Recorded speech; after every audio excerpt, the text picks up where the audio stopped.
علی محمد، والدہ بیمار، ان کو ڈائبٹیز ہیں، اکیلے لڑکے ہیں، اس کے باوجود پوری کوشش کی انہوں نے اس کو توڑنے کی کہ کسی طرح وعدہ معاف گواہ بن جاؤ عمران خان کے خلاف.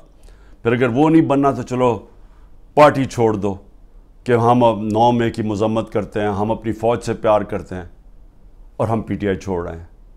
تو سارے فوج سے پیار کرتے ہیں، سارے جو 9 مئی کو جو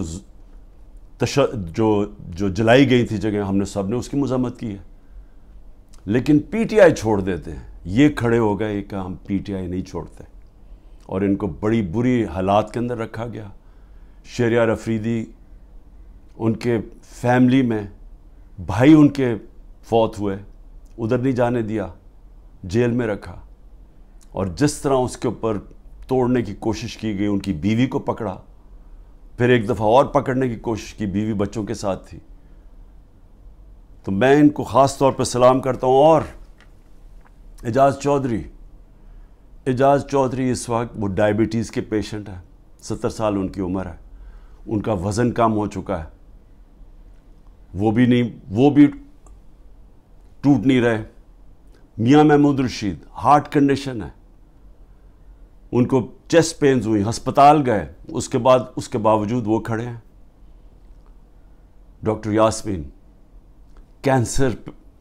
کینسر کی سروائیور ہیں، عمر ان کی تقریباً 75 سال ہے. وہ اس وقت کی وہ بیٹھی ہوئی ہیں، اور ان کو کیا عمران خان کے خلاف وعدہ معاف گواہ بن جاؤ کہ عمران خان نے کہا تھا جا کے جلا دو. جس طرح 3-4 بچوں کو پکڑا، انہوں نے ان کو کہا جی عمران خان نے کہا تھا کہ کور کمانڈر گھر بھی جلانا ہے اور پھر وہ کوئی کاغذات ہیں وہ بھی جلانے ہیں.